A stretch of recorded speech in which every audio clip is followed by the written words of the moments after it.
Hi friends, welcome to JJ Paradise Birds Tamil channel again. எங்க சேனல்ல birds பத்தின videos, அதாவது finches, budgies, African lovebirds, cockatiel, sparrows பத்தின videos நிறையவே இருக்குது. எங்க சேனலுக்கு நீங்க புதுசா இருந்தீங்கன்னா எங்க சேனலை சப்ஸ்கிரைப் பண்ணிக்கோங்க. நன்றி.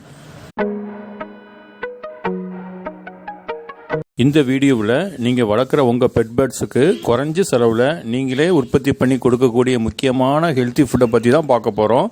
இந்த வீடியோ உங்கள் ஃப்ரெண்ட்ஸுக்கும் ஷேர் பண்ணுங்கள். இந்த வீடியோவை ஸ்கிப் பண்ணாமல் கடைசி வரைக்கும் பாருங்கள். நன்றி.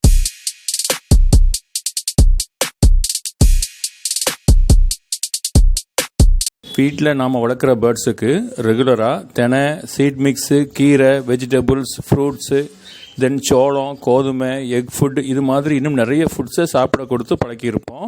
பட்டு உங்கள் வீட்டில் நீங்களே ஈஸியாக வளர்த்து உங்கள் பேர்ட்ஸுக்கு கொடுக்கக்கூடிய ஃபுட்டு தெனைப்புல் தான். அதாவது தெனையிலிருந்து முளைச்சி வர்ற இலையை தான் தெனைப்புல்லுன்னு சொல்கிறோம். இப்போது நீங்கள் வீடியோவில் பார்த்துட்டு இருக்கிறது தான் தெனைப்புல்.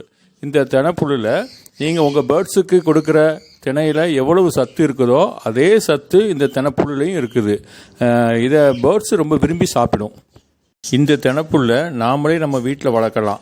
அது எப்படின்னா, நாம் வளர்க்குற பேர்ட்ஸுக்கு டெய்லி சாப்பிட கொடுக்குற தினை அல்லது பேர்ட்ஸ் வேஸ்ட் பண்ணுற தினையை தேவையான அளவு கொஞ்சம் எடுத்து நம்ம வீட்டுக்கு வெளியே இருக்கிற மண் தரையில் மண்ணை லேசாக கிளறி அதில் தினையை லேசாக தூவி விடணும். அந்த தினையில், அதாவது தினை தூவப்பட்ட மண்ணில் டெய்லி காலையிலையும் சாயந்தரமும் தண்ணி லேசாக தெளிக்கணும். 2 நாளில் தினை முளை விட ஆரம்பிச்சிடும். அடுத்தடுத்த நாளில் நீங்கள் வீடியோவில் பார்க்குற மாதிரி புல் வளர ஆரம்பிச்சிடும். தென் இந்த வளர்ந்த புல்லை நீங்கள் கொஞ்சமாக கொத்தாக வேரோடு பிடுங்கணும். அந்த புல்லோட வேரில் கொஞ்சம் மண் ஒட்டிகிட்டு இருக்கும். அந்த மண்ணை நல்லா உதறிட்டு தண்ணியில் நல்லா கழுவணும். தென் அந்த தினைப்புல்லை வேரோடு அப்படியே பேர்ட்ஸ் கேஜுக்குள்ளே ஒரு பவுலில் வைக்கணும். உங்கள் பேர்ட்ஸ் கண்டிப்பாக இதை விரும்பி சாப்பிடும்.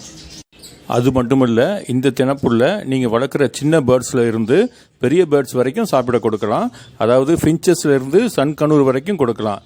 செமி அடல்ட் ஸ்டேஜில் இருந்தே இந்த தினைப்புல்லை பேர்ட்ஸுக்கு சாப்பிட கொடுத்து பழக்கி இருந்தீங்கன்னா எல்லா பேர்ட்ஸும் விரும்பி சாப்பிடும். இந்த வீடியோவில் நெஸ்ட் அவுட் ஆகி 2 வாரம் ஆன பட்ஜீஸ் தான் தினைப்புல்லை சாப்பிட்றத நீங்கள் இப்போ பார்த்துக்கிட்டு இருக்கீங்க. இந்த தினைப்புல்லை மார்னிங் டைமில் உங்கள் பேர்ட்ஸ்க்கு கொடுப்பது ரொம்ப நல்லது. அதுபோல் தினைப்புல்லை உங்கள் பேர்ட்ஸ்க்கு டெய்லி கொடுக்கணுங்கிற அவசியம் இல்லை. வாரத்துக்கு 2-3 நாள் கொடுத்தா போதும். முக்கியமாக செமி அடல்ட் ஸ்டேஜில் இருக்கிற பேர்ட்ஸுக்கு ஸ்டார்டிங்லேயே இந்த தினைப்புல்லை சாப்பிட கொடுத்து பழக்கிடுங்க. அப்போ தான் உங்கள் பேர்ட்ஸ் நல்லா ஹெல்த்தியாக வளரும், வைக்கிற முட்டையும் ஃபெர்டைலாக இருக்கும். ஓகே ஃப்ரெண்ட்ஸ், இந்த இன்ஃபர்மேஷன்ஸ்லாம் உங்களுக்கு யூஸ்ஃபுல்லாக இருந்திருக்கும்னு நம்புகிறோம்.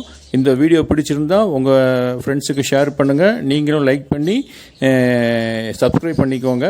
பக்கத்தில் பெல் ஐக்கானும் கிளிக் பண்ணிக்கோங்க. அப்போ தான் நாங்கள் அப்லோடு பண்ணுற எல்லா வீடியோஸும் உங்களுக்கு நோட்டிஃபிகேஷனில் வரும். அதையும் நீங்கள் பாருங்கள்.